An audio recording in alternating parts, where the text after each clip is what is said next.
Hausawa suka ce ana wata ga wata wato wani labari ne a taƙaice nake tafe da shi.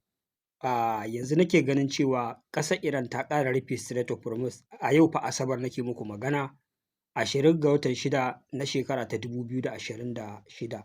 Wato ma'ana sabon labari ne domin maganar rufe Strait of Hormuz da buɗe shi tana nema ta zama ruwan dare ta yadda in ma ka zo kana ba da labarin wani sai ya ɗauka ko tsohon labari kake maimaitawa. A'a, wannan sabon labari ne wanda a yau 20 ga watan 6 shekara ta 2026 nake hakaito muku shi, wanda ni kaina labarin da ya ɗan ban mamaki da ya sa na zo ma nake ƙoƙarin hakaito muku shi.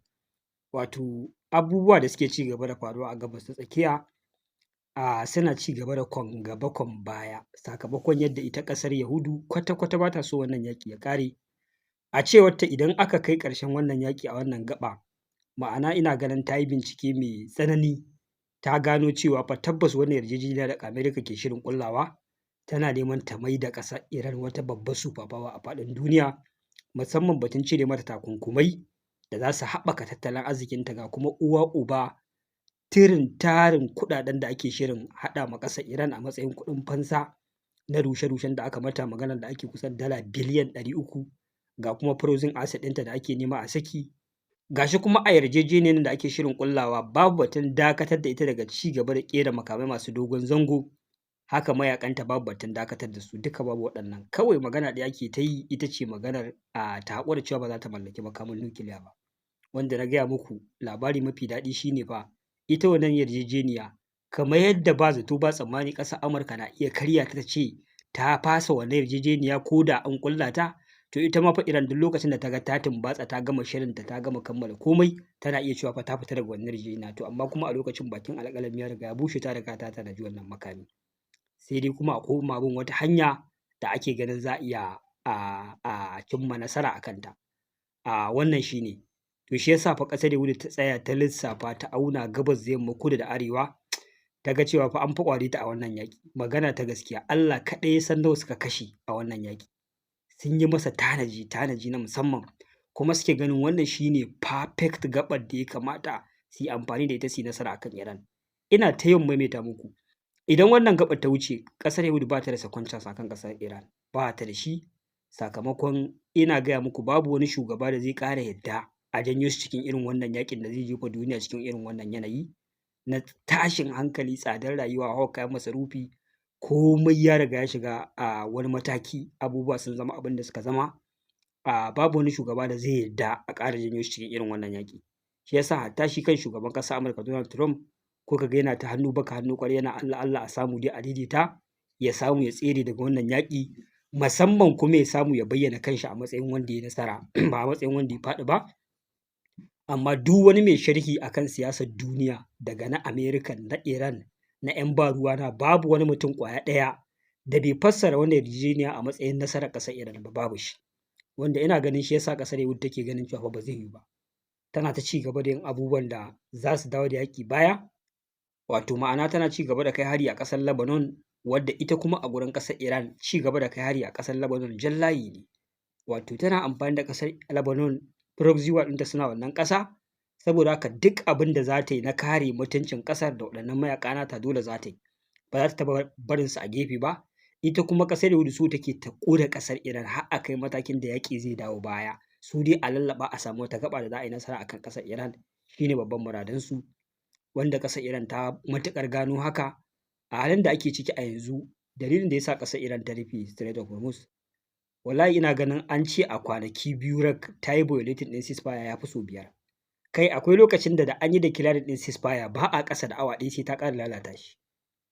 Yanzu haka halin da ake ciki kenan. A yau ana maganar gobe, wancan karon ran da za a haɗu ranar Friday a Switzerland a fara ci gaba da tattaunawa gaba da gaba da delegate ɗin ƙasar Amurka da na Iran, a ranar ta je ta ƙara kai hari Lebanon ta lalata komai wanda aka yi postponing ɗin abin.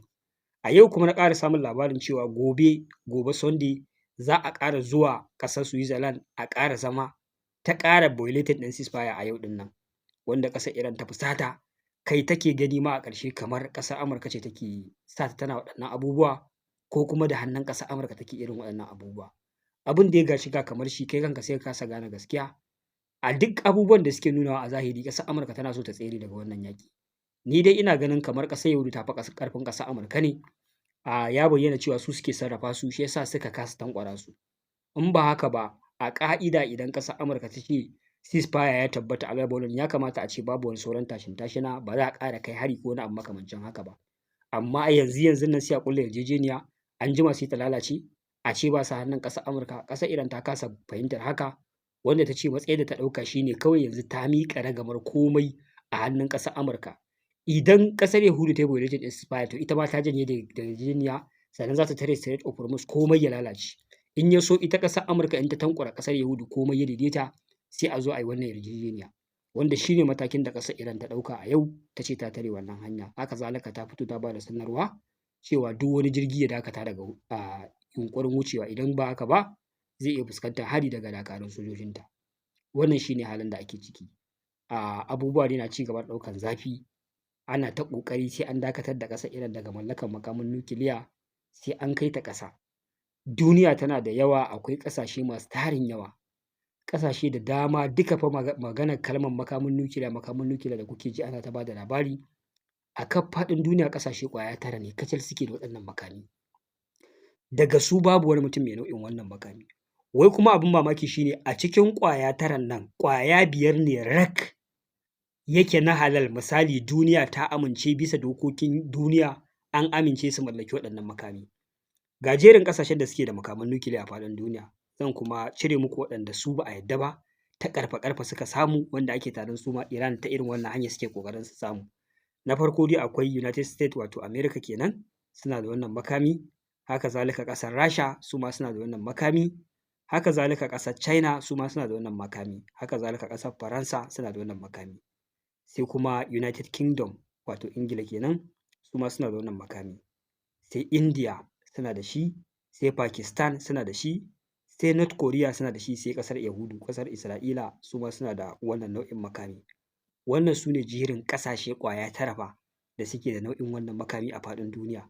Amma a cikin ƙwaya 9 nan, idan kuka cire America, kuka cire Rasha, kuka cire China, kuka cire Faransa, kuka cire Ingila, duka sauran waɗannan ƙasashe ba halattacciyar hanya suka bi suka same shi ba.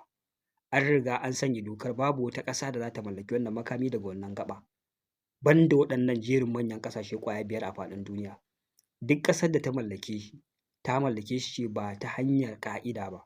Kuma kamata yadda aka yi ƙoƙarin hana ƙasar Iran mallakan wannan makami, to su ma irin wannan method ɗin ya kamata a bi a hana su. Amma ya aka yi suka mallaka, ba a kai ga iya hana su ko an ɗauki irin matakin da aka ɗauka a kan ƙasar Iran ba. Kun ga India tana da shi, amma ba halattacce ba ne. Misali, dokar duniya ba wai a amincewarta da sahalewarta ƙasar India ta mallaka ba. Haka zalika Pakistan tana da shi, ita ma ba da sahalewar dokokin duniya ba. Haka zalika North Korea, kowa dama ya riga ya san Kim Jong-un ta ƙarfa-ƙarfa da bala'i ya je ya samo wannan makami ya girke shi a ƙasarsa. Sai kuma ƙasar Yahudu, wanda su hallau dai an san suna da shi, amma su ma fito su ce suna da shi ɗin ma ba su bayyana ba. Su ma ana ta ƙila waƙala dai, amma magana gaskiya suna da shi, har ma adadin makaman an faɗi adadin abin da suke da shi. Wato waɗannan jerin ƙasashe su ne suke da shi. 5 suna da shi bisa ƙa'ida, 5 kuma ta ɓarauniyar hanya, 4 kuma ta ɓarauniyar hanya. Wanda yanzu jerin wacce take so ta cike ta zama ta 10 a cikinsu ita ce ƙasar Iran. Ƙasar Iran ta sha yin attempting na mallakar wannan makami, amma abubuwa suna komawa baya, ana dakatar da ita. Amma dai ba a taɓa yin ɗauki ba daɗi mai girman gaske da ita kamar wannan karon ba da ya kai ga wannan gwabza mummunan yaƙi a tarihi. Karon farko yarjejeniya aka yi a 2015 tun lokacin Barack Obama. Barack Obama ya ce ba za su mallaki wannan makami ba, ya cire musu takunkumai. Haka zalika ya ba su wasu dukiya masu tarin yawa, sannan aka yarje musu su ci gaba da haɓaka tataccen uranium a ƙasarsu, amma ba da nufin su ƙirƙiri makaman nukiliya ba. Wanda wannan yarjejeniya ƙasar Amurka ce ma take da riba a wannan yarjejeniyar, amma kuma kwatsam sai ga shi ba zato ba tsammani. Shugaban ƙasar Amurka Donald Trump na cin zaɓe, ƙasar Yahudu ta ce a yi a tafi, sai ta taso shi a gaba ya zo ya taimaka mata.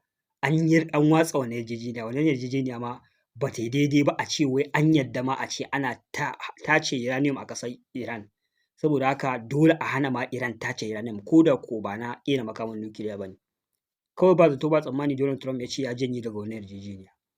Amma a wannan lokaci, bayan ya janye daga yarjejeniyar, kawai sai zo dinga ƙaƙaba ma Iran wasu takunkumai masu zafi bayan wanda suke kanta a baya da dama suke ci gaba da raunata tattalin arzikinta, wanda wannan shi ne matsalar da aka samu a mulkin shi na farko, ba a kai ga yin yaƙi ba, an dai ɗan samu matsaltsalu a lokacin har ya kakkai hari ya kashe wani ɗaya daga cikin jagororin ƙasar Iran ana ce masa Qasim Soleimani.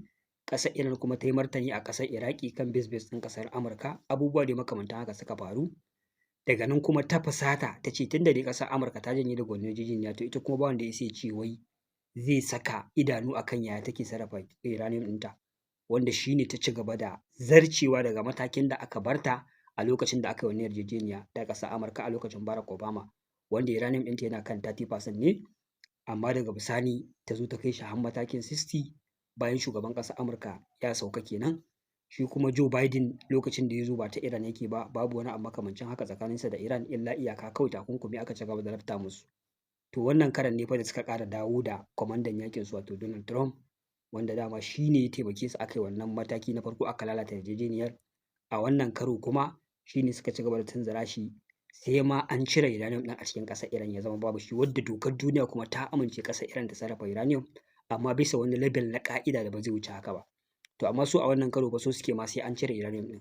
Kuma ba ma iya cire uranium ɗin ba ne, duk labarai mun riga mun muku, duk mai bibiyan wannan channel ɗin ya san irin labarin da muka baku. Manufofin suna da mugun yawa. Farko mulkin ƙasar aka so a ƙwace kacokan, a cire kowa a shugabanci a zo a sa wanda ƙasar Yahudu ce ta amince da shi, shi ne zai zama shugaban ƙasar Iran. Babbar magana kenan, wanda shi ne matakin farko. Aka zo aka ce za a hana su ƙera makamai, za a hana su ma mallakan makaman nukiliya. Kuma an jarraba duka waɗannan hanyoyi babu ƙwaya ɗaya da aka yi nasara a kai, wanda shi ne fa a yanzu aka gwabza yaƙi, Amurka ta sha baƙar wuya take nema ta tsere. Yanzu duk rigimar da ake ta canza rejim, ba za ku ƙera makami ba, ku daina tallafin mayaƙan, duk an daina. Magana ɗaya ta rage kawai, ya za a yi ba za ku mallaki makaman nukiliya ba kuma ba za ku siya ba. Shi ne kawai abin da ya rage a gurin ƙasar Iran, a gurin ƙasar Amurka. To wannan yarjejeniyar ce ƙasar Amurka take so ta ƙulla ta tsere, ita kuma ƙasar Yahudu ita ata faufa a yaƙi bai ƙare ba sai an dawo duk waɗannan muradan nata da ta lissafa, ta dai samu ta kammala su kafin shugaban ƙasar Amurka Donald Trump ya sauka daga mulki, ko kuma kafin wannan yaƙi ya ƙare. Idan wannan yaƙi ya ƙare, fam damarsa ta ƙare har abadan abada. Ina ganin shi ne lokacin da alƙawarin Allah zai cika a kansu, har a kai ga lokacin da al'ummar musulmi za su haɗa kansu, nasara ta zo ta fara tabbata a kan su daina samun daman ci gaba da cin karensu babbaka suna ma al'ummar musulmi cin kashi a faɗin duniya. Muna roƙon Allah subhanahu wataala ya nuna mana wannan rana. Wannan shi ne a taƙaice update ɗin da na kawo muku a wannan dare. Ban saba kawo muku bidiyo da daddare ba, amma dai wannan labari da na ga akwai dacewar in zo in kawo muku, shi ne na kawo muku shi a taƙaice. Ku biyo ni a bidiyon da zan kawo muku da wayewar gari domin ci gaba da samun labarai game da halin da ake ciki a Gabas ta Tsakiya. Wassalamu alaikum warahmatullahi.